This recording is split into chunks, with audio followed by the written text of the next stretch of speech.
이 우리 모두에게 임하기를 예수님의 이름으로 간절히 축원해 드립니다. 오늘 말씀은 에베소서 4장 1절에서 6절 말씀을 근거로 어떻게 하나 될 수 있는가라는 제목으로 하나님 말씀 증거하겠습니다. 풍성하고 충만하라 에베소서 강의 9번째 시간입니다.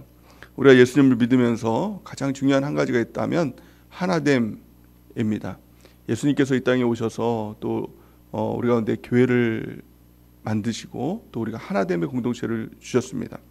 또 이 하나됨을 우리가 회복할 때 영향력 있는 그리스도인으로 우리가 살아갈 수 있다라고 예수님께서 또한 말씀을 통해서 성경을 통해서 우리에게 가르쳐주고 있습니다.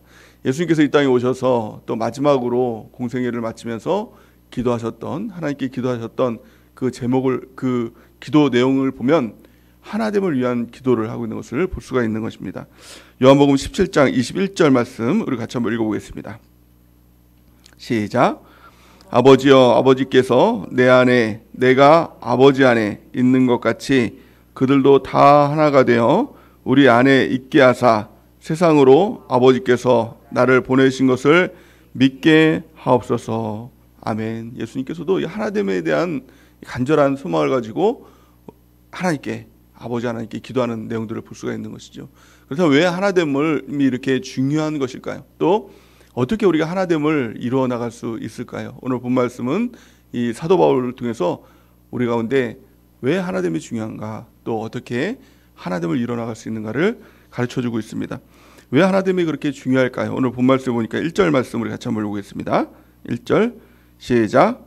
그러므로 주 안에서 갇힌 내가 너희를 권하노니 너희가 부르심을 받은 일에 합당하게 행하여. 아멘. 왜 우리 교회가 하나가 되어야 될까요? 우리의 공동체가 또 우리 가정이 하나 되게 해야 될까요? 하나님께서 우리를 부르셨다라고 이렇게 오늘 본 말씀은 우리에게 가르쳐주고 있습니다. 모든 성경의 역사는 부르심의 역사로부터 시작이 되죠. 그래서 하나님께서 아브라함을 갈대아 우르 우상이 가득한 그 땅에서 불러내셨습니다. 또 모세를 하나님께서 광야 가운데서 불러내셨죠. 떨기나무 아래에서 불러내셨습니다. 또 이스라엘 민족 430년간 종살이하는 이스라엘 민족을 광야로 불러내셨다는 것입니다. 또 예수님께서 이 땅에 오셔서 우리 제자들을 찾아다니면서 12제자들을 삶의 현장으로부터 불러내셨다는 것입니다. 지금도 마찬가지입니다. 우리가 스스로 교회에 나오고 스스로 세움을 받고 스스로 하나님께서 우리를 하나님께 택함 받은 것이 아니라 하나님께서 우리를 불러주셨다는 것이죠. 불러내셨다는 것입니다. 그렇다면 우리를 어디로부터 불러내셨습니까? 바로 세상으로부터 우리를 불러내셨다라고 성경은 말씀하고 있는 것입니다. 그 세상이 어떤 것입니까? 다 깨어진 것입니다. 죄로 인해서 다 찢어지고 깨어진 것입니다. 하나됨이 없는 것입니다.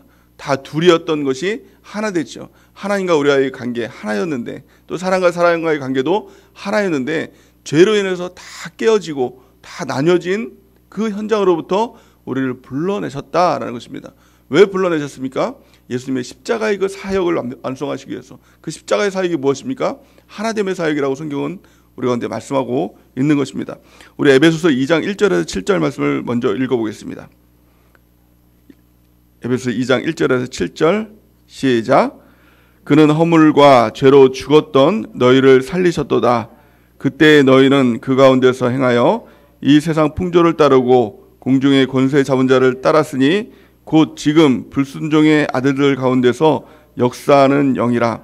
전에는 우리도 다 그 가운데서 우리 육체의 욕심을 따라 지내며 육체와 마음에 원하는 것을 하여 다른 이들과 같이 본질상 진노의 자녀이었더니 긍휼이 풍성하신 하나님이 우리를 사랑하신 그 큰 사랑을 인하여 허물로 죽은 우리를 그리스도와 함께 살리셨고 너희는 은혜로 구원을 받은 것이라.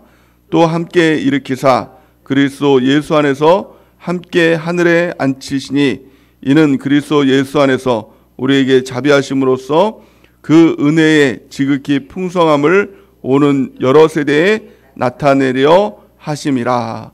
아멘. 우리 이 땅에 하나님께서 창조하실 때 모든 것은 다 하나였다는 것입니다. 하나님과 우리와의 하나의 관계, 또 아담과 하와의 그 하나와의 관계. 근데 죄가 들어오는 순간, 불순종의 죄가 들어오는 순간 그 관계는 다 깨어졌죠. 그래서 이 땅에서 부부가 하나인 것 같지만 다 부부가 깨어지고 나뉘어져 있는 그런 관계를 볼 수가 있는 것입니다. 가정이 하나인 것 같지만 이 남편과 아내의 관계가 깨어지고 또 이 부모와 자녀의 관계가 다 깨어지는, 다 따로따로 있는 그런 관계가 되었다는 것입니다. 또 회사에서는 사장과 종업원이 다 깨어진 관계, 그러니까 서로가 다 깨어진 관계 가운데 그걸 통해서 이 고통스러운 모습들을 볼 수가 있는 것이죠. 정치인들 지금 막 선거철이라고 하는데도요, 하나됨을 볼 수가 없는 것입니다. 다 그 당 안에서도 깨어지고 서로가 서로를 비방하면서 다 깨어진 것, 이것이 바로 세상의 모습이고 이 세상의 본질적인 모습이라는 것입니다. 그 이유는 단 한 가지입니다. 죄로 인해서 다 깨어진 것입니다. 예수님께서 십자가를 지시고 죄의 문제를 해결하시기 위해서 이 땅에 오신 것입니다. 그 죄의 문제가 해결될 때 나타나는 특징이 무엇입니까? 원래의 모습들, 그 모습으로 회복되는 것이죠.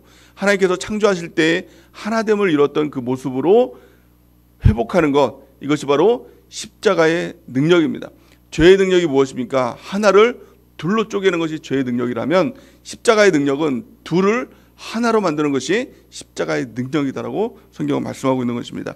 에베소서 2장 14절에서 18절 우리 같이 한번 읽어보겠습니다. 시작. 그는 우리의 화평이신지라 둘로 하나를 만드사 원수된 것 곧 중간에 막힌 담을 자기 육체로 허시고 법조문으로 된 계명의 율법을 폐하셨으니 이는 이 둘로 자기 안에서 한 세 사람을 지어 화평하게 하시고 또 십자가로 이 둘을 한 몸으로 하나님과 화목하게 하려 하심이라. 원수된 것을 십자가로 소멸하시고 또 오셔서 먼데 있는 너희에게 평안을 전하시고 가까운 데 있는 자들에게 평안을 전하셨으니 이는 그로 말미암아 우리 둘이 한 성령 안에서 아버지께 나아감을 얻게 하려 하심이니라. 아멘. 십자가의 능력이 무엇입니까? 원수된 것, 이 원수된 것이 무엇입니까? 둘을 하나로 만드는 이 원수된 것, 이것을 십자가로 소멸하셨다는 것입니다. 하나님과 우리 원래는 하나였는데 둘로 만든 이 원수된 것, 이것을 십자가로 허물고 둘을 하나로 만드셨다는 것입니다. 막힌 담을 허시고 둘을 하나로 만드신 것, 이것이 십자가의 능력인 것입니다. 이 둘을 하나로 만듦을 통해서 어떤 역사가 나타납니까? 18절 보니까 이는 그로 말미암아 우리 둘이 한 성령 안에서 아버지께 나아감을 얻게 하려 함이니라. 아멘. 이것이 바로 교회의 가장 큰 능력이죠. 우리가 하나님께 나간다고 할 때 우리는 스스로 나 혼자 하나님께 나갈 수 있다고 생각합니다. 근데 성경은 그렇지 않다는 것입니다. 우리 둘이 한 성령 안에서 함께 할 때 하나님께 나아감을 얻을 수 있다라고 성경은 말씀하고 있는 것입니다. 예수님도 우리 가운데 이렇게 말씀하시죠. 내가 두세 사람이 내 이름으로 모인 곳에 나도 그들 중에 함께 있겠다라고 말씀하고 있는 것입니다. 하나됨을 이룰 때, 성령으로 하나가 될 때 우리가 주님께 나감을 얻을 수 있고 우리 주님이 우리와 함께 계시겠다라고 말씀하고 있는 것입니다. 이것을 위해서 우리 주님께서 우리를 불러내셨다는 것입니다. 다 깨어진 세상 가운데서 우리를 불러내시고 하나됨을 이루시는 것, 이것이 바로 우리 하나님의 뜻인 것입니다. 그렇다면 우리가 어떻게 하나됨을 이룰 수 있을까요? 하나됨은 저절로 이루어지는 것이 아닙니다. 우리 십자가를 통해서, 성령을 통해서 하나님께서 우리 가운데 하나됨을 이루게 하셨는데 하나됨을 지키는 것, 이것은 저절로 되는 것이 아닙니다. 오늘 성경 말씀을 통해서 세 가지로 우리 가운데 말씀하고 있습니다. 하나됨을 지킬 수 있는 그 방법에 대해서 말씀하고 있는데요. 가장 첫 번째는 올바른 마음과 태도를 지닐 때 하나됨을 이룰 수 있다라고 성경은 말씀하고 있는 것입니다. 오늘 2절 말씀에 보니까 뭐라고 말씀하고 있습니까? 모든 겸손과 온유로 하고 이렇게 말씀하고 있습니다. 하나됨을 이루기 위해선 겸손 또 온유, 이 마음과 태도가 있어야 된다라고 성경은 말씀하고 있는 것이죠. 가장 첫 번째는 겸손입니다. 우리가 겸손이 무엇입니까? 겸손, 우리가 이 세상에서 쓰는 이 겸손의 어떤 모습들, 이것들을 말씀하고 있는 것이 아니라 하나님 앞에서 낮아져 있는 이 모습들, 이것이 바로 겸손의 모습인 것입니다. 하나님께서 이 창세기를 보면 에덴 동산에 선악과를 세우시고 이것을 먹지 말라라고 아담과 하와에게 명령하셨죠. 근데 아담과 하와는 불순종을 통해서 그것을 먹음을 통해서 죄가 들어왔고 죄로 인해서 다 깨어진 관계가 되었다는 것입니다. 이 불순종이 무엇입니까? 이게 바로 겸손이 깨어진 모습이죠. 하나님 앞에서 높아진 모습, 교만의 모습인 것입니다. 그렇다면 겸손이 무엇입니까? 하나님 앞에서 순종하는 모습, 말씀대로 살아가는 모습, 하나님이 주인 되심을 알고 종된 모습으로 살아가는 것, 이것이 바로 진정한 겸손이다라는 것을 말씀하고 있는 것입니다. 또한 이것이 가정이 깨어진 이유지요. 또 두 번째, 사회가 깨어진 이유가 무엇입니까? 창세기 11장 말씀에 보면은 바벨탑을 쌓는 그 사건이 나옵니다. 사람들이 하나님 없이 우리끼리 하나 되자라는 마음을 가지고 하나님보다 우리가 높아지자라는 그런 교만을 가지고 바벨탑을 쌓아 나가게 된 것입니다. 그럴 때 어떻게 됩니까? 하나님께서 언어를 다 흩어버리셨죠. 그리고 그들이 언어가 흩어졌을 때 관계가 다 깨어지는 일들이 일어나게 되었다는 것입니다. 우리가 깨어진 이유가 무엇입니까? 가정이 깨어진 이유가 무엇입니까? 하나님 앞에서 불순종함을 통해서 하나님의 말씀에 순종하지 않고 자기가 주인 되다 보니 이 아담과 하와, 이 가정이, 태초의 가정이 깨어지게 된 것이죠. 또 사회의 관계도 마찬가지입니다. 하나님 없이 우리끼리 하나 되자, 이 교만함이 있을 때 그 관계가 다 깨어지게 되는 것입니다. 그것이 회복되기 위해서 중요한 것이 무엇입니까? 우리의 마음의 회복입니다. 그것이 첫 번째는 바로 겸손, 하나님 앞에서 겸손한 모습들. 하나님 앞에 이제는 하나님이 주인이십니다. 모든 것에 하나님 말씀에 내가 순종하며 살아가겠습니다. 하나님 말씀대로 살아가겠습니다.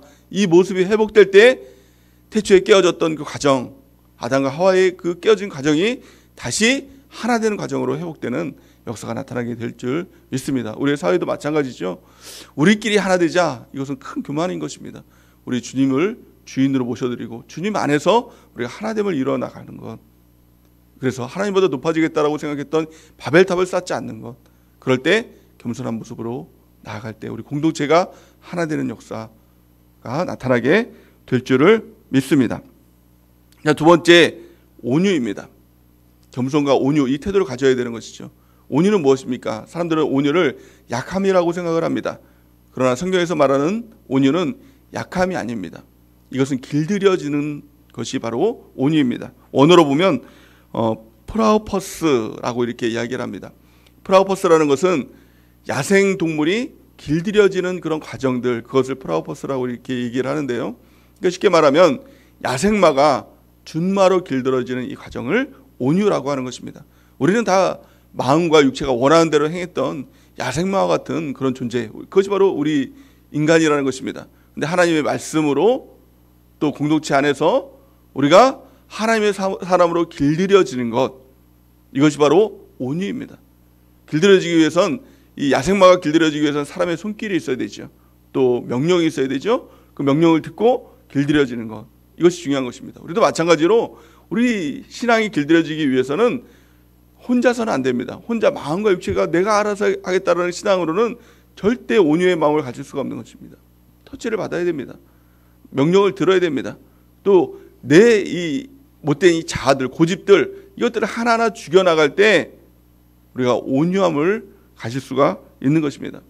그럴 때 우리 하나님께서 말씀하신 이 순종의 모습을 가질 수가 있는 것이죠. 즉각 순종, 절대 순종, 완전 순종의 모습으로 나가는 것, 이것이 진정한 온유의 모습인 것입니다. 마태복음 11장 29절에서 30절 우리 같이 한번 읽어보겠습니다. 시작.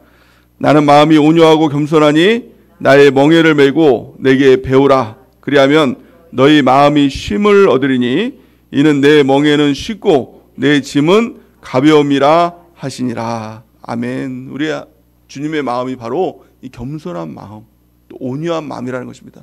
우리 주님께 나아가서 우리 공동체를 통해서 우리 겸손과 온유를 배우는 은혜가 있길 바랍니다. 그럴 때 어떤 일들이 일어납니까? 너희 마음이 쉼을 얻게 된다라는 것입니다. 우리는 내가 높아지면 또 내 마음대로 하면 그게 내 안에서 쉼을 얻고 그것이 나를 위하는 것이고 그것이 평안이고 행복이라고 생각을 합니다. 하지만 예수님은 그 정반대라고 말씀하고 있는 것입니다. 우리가 예수님께 나와서 그 온유와 겸손함을 배울 때 우리 마음에 진정한 쉼을 얻게 되고 평안을 얻게 되고 진정한 행복을 발견하게 될 줄을 믿습니다. 두 번째, 하나 되기 위해서 필요한 것이 무엇일까요? 그것은 올바른 관계가 필요하다라고 성경은 우리 가운데 가르쳐주고 있습니다. 우리 2절 말씀, 우리 본문 말씀 2절 말씀을 같이 한번 읽어보겠습니다. 시작. 모든 겸손과 온유로 하고 오래 참음으로 사랑 가운데서 서로 용납하고. 아멘. 겸손과 온유의 모습이 내 마음, 내 태도, 우리 개인의 이 영성이라면, 두 번째는 다른 사람과의 관계 가운데서 어떤 관계를 가져야 될까? 그 관계가 바로 오래 참음으로 사랑 가운데서 서로 용납하라 라고 성경은 말씀하고 있는 것입니다. 우리가 서로에 대해서 왜 오래 참아야 되고 왜 용납해야 될까요? 왜 이것이 그렇게 중요한 것일까요?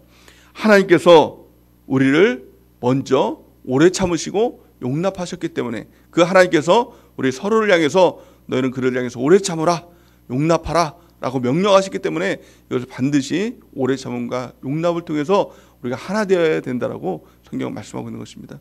우리 예수님께서는 우리 가운데 참 놀라운 이 무서운 말씀을 하십니다. 마태복음 6장 15절 우리 같이 한번 읽어볼까요? 시작. 너희가 사람의 잘못을 용서하지 아니하면 너희 아버지께서도 너희 잘못을 용서하지 아니하시리라. 참 너무나도 이 무서운 말씀 아닙니까? 우리가 사람의 잘못을 용서하지 않으면 하나님께서 우리의 잘못도 용서하지 않는다는 것입니다. 하나님이 우리의 잘못을 용서하지 않으면 누가 천국에 갈 수 있겠습니까? 아무리 자기 노력으로 천국에 갈 수 있는 사람은 아무도 없는 것입니다. 우리 하나님께서 우리를 용서해 주셔야 되는 것이죠. 그런데 우리가 다른 사람을 용서하지 않으면 하나님도 우리를 용서하지 않겠다. 쉽게 말하면 천국 문을 닫아버리겠다라고 말씀하신 것입니다. 우리가 용서함을 통해서 하나됨을 이루지 못하면 십자가의 대적자가 되는 것입니다. 십자가의 원수가 되는 것입니다. 우리가 하나됨을 통해서 다른 사람을 용서하고 용납하고 오래 참음을 통해서 하나됨을 이룰 때 십자가의 그 놀라운 은혜와 축복이 우리 가운데 완전하게 이루어지는 귀한 축복이 있게 될 줄을 믿습니다. 우리 하나님께서 우리를 부르신 이유 이같이 하나됨을 위해서 우리를 부르셨다라고 말씀하고 있는 것입니다. 마지막 세 번째, 우리가 어떻게 하나됨을 이룰 수 있을까요? 우리 3절 말씀, 우리 본 말씀 3절 말씀을 같이 한번 읽어보겠습니다. 시작. 평안에 매는 줄로 성령이 하나 되게 하신 것을 힘써 지키라. 아멘. 힘써야 된다는 것입니다. 이 하나됨은 저절로 되는 것이 아닙니다. 가만히 우리가 같이 있으면 하나 되지 이런 거 없다는 것입니다. 우리가 하나됨을 위해서 힘써야 되는 것입니다. 무엇을 힘써야 됩니까? 우리 마음을 겸손과 온유한 마음으로 만들기 위해서 힘을 써야 되는 것입니다. 또 다른 사람을 향해서는 오래 참음과 용납, 용서함을 위해서, 사랑함을 위해서 힘을 써야지 그것이 이루어지게 된다는 것입니다. 왜 힘을 써야 될까요? 그 이유는 그 사람과 나와 다르기 때문에 그렇습니다. 다르기 때문에 힘을 써야 하나됨을 이룰 수가 있는 것입니다. 또 서로 다른데 우리가 힘을 쓰면 하나 될 수가 있을까요? 네, 있다라는 것이죠. 왜 그렇습니까? 공통점을 하나님께서 주셨기 때문에. 그 공통점이 무엇입니까? 바로 성령입니다. 성령을 우리 가운데 주셔서 성령을 통해서 성령이 하나 되신 것, 이것을 우리가 평안에 매는 줄로 지킬 때 하나 될 수 있다는 것입니다. 평안에 매는 줄이 무엇입니까? 하나님께서 주시는 바로 이 셀 교회, 셀 공동체가 평안에 매는 줄입니다. 그래서 우리도 하나됨을 위해서 너랑 나랑 하나 되자 라고 해서 하나 되는 것이 아니라 하나님께서 분명히 그 만들어준 그 바운더리가 있다는 것입니다. 평안에 매는 줄이 있다는 거예요. 그게 바로 하나님께서 주시는 놀라운 셀 교회, 셀 공동체입니다. 셀 공동체를 통해서만 우리가 하나됨을 이룰 수 있는 것입니다. 그래서 그 가운데 성령 안에서 하나됨을 이뤄나가는 은혜가 있길 바랍니다. 우리끼리 하나 되는 것이 아니라 우리가 서로 그냥 밥 먹고 친교해서 하나 되는 것이 아니라 성령을 통해서, 성령의 말씀을 통해서, 성령의 교제를 통해서 우리가 하나가 되는 공동체가 될 줄을 믿습니다. 성경에서 말하는 교제, 그것은 우리끼리 교제는 하나도 없습니다. 우리끼리 밥 먹고 차 마시고 그래서 우리가 놀러 가고 우리가 영화 보고 이래서 이 교제가 아니라 성령의 모든 교제, 이것을 원어로 보면 우리 카페 이름 코이노니아죠. 코이노니아는 사랑과의 교제를 말하는 것이 아니라 성령과의 교제입니다. 그래서 우리가 공동체로 모여서 셀 나눔을 나누는 것, 셀 예배를 나누는 것, 이것이 바로 코이노니아, 이 성령의 교제를 말하고 있는 것입니다. 이 성령 안에서 우리가 하나 될 수 있는 것입니다. 우리 고린도전서 12장 13절 우리 같이 한번 읽어보겠습니다. 시작. 우리가 유대인이나 헬라인이나 종이나 자유인이나 다 성령으로 한 성령으로 침례를 받아 한 몸이 되었고 또 다 한 성령을 마시게 하셨느니라. 아멘. 우리의 모습들은, 우리 교회에 있는 모습들은 다 다른 모습이죠. 오늘 성경 보니까 유대인이나 헬라인이나 종이나 자유인이나 완전히 공통점이 없는 그 모습들이 교회 안에 다 모였습니다. 직업도 다르고 성별도 다르고 나이도 다르고 사는 지역도 다르고 다 다른 공통점도 다르고 다 다른 사람들이 모였습니다. 근데 그들이 하나 될 수 있는 이유, 그것은 다 한 성령으로 침례를 받아 한 몸이 되었고 또 한 성령을 마시게 하셨느니라. 성령을 통해서 우리가 하나됨을 이룰 수 있다라고 성경은 말씀하고 있는 것입니다. 그래서 우리가 교제할 때도 늘 성령을 의지해서, 성령의 침례를 의지해서 또 성령 하나님께 나아감을 통해서 우리가 하나됨을 이룰 수 있다고 성경은 말씀하고 있는 것입니다. 오늘 결론의 말씀은 무엇입니까? 오늘 4절에서 6절 말씀을 같이 한번 읽어보겠습니다. 4절에서 6절 시작. 몸이 하나요 성령도 한 분이시니 이와 같이 너희가 부르심의 한 소망 안에서 부르심을 받았느니라. 주도 한 분이시요 믿음도 하나요 침례도 하나요 하나님도 한 분이시니 곧 만유의 아버지시라. 만유 위에 계시고 만유를 통일하시고 만유 가운데 계시도다. 아멘. 그 핵심이 뭐예요? 하나라는 거예요. 다 하나라는 것입니다. 교회가 교회다울 수 있는 이유, 그 방법 하나됨입니다. 왜 이 시대에 우리 교회가 영향력을 발휘하지 못하느냐? 그 이유는 단 한 가지입니다. 교회의 하나됨이 깨어졌기 때문에. 그래서 오늘 성경 말씀의 결론이 뭐예요? 다 하나라는 거예요. 성령도 한 분이시고 또 우리의 소망도 하나이고 주도 한 분이시고 믿음도 하나이고 침례도 하나이고 하나님도 한 분이시고 모든 것이 다 하나다. 근데 이 가운데 이 말씀의 핵심이 무엇입니까? 이 성경 말씀을 가만히 보면 성부, 성자, 성령 그 모든 것이 이 안에 담겨져 있는 것을 볼 수가 있는 것입니다. 첫 번째는 4절에 기록된 이 몸과 성령과 소망, 이것은 성령에 관한 말씀인 것이죠. 또 5절 말씀에 보니까 주와 믿음과 침례는 예수 그리스도에 관한 말씀이고 또 하나이신 또 만유의 아버지, 이것은 성부 하나님을 말씀하고 있는 것이죠. 성부, 성자, 성령 이 세 삼위가 하나인 것과 같이 우리 교회의 모든 공동체들이 하나 되길 원하는 것, 이것이 예수님의 간절한 소망이었고 이것이 하나님 아버지의 간절한 뜻이다라는 것을 분명하게 말씀하고 있는 것입니다. 그래서 교회의 가장 핵심 능력 또 이 영향력을 드러낼 수 있는 유일한 방법, 이것은 하나됨입니다. 먼저 우리의 마음이 겸손과 온유의 마음을 갖는 귀한 축복이 있길 바랍니다. 또 다른 사람들을 향한 관계, 그것이 오래 참음과 용납, 사랑의 마음을 통해서 우리가 하나됨을 지키는 은혜가 있길 바랍니다. 또 모든 것 가운데 힘을 써야 됩니다. 저절로 되는 것은 없는 것입니다. 우리 하나됨을 힘써 지킬 때 우리 교회가 교회다워지고 교회를 통해서 하나님의 영향력이 드러나서 복음의 놀라운 역사들이 우리 가운데 나타나게 될 줄을 믿습니다. 우리 그런 역사들이 일어나기를 예수님의 이름으로 간절히 축원해 드립니다. 이 시간 기도하며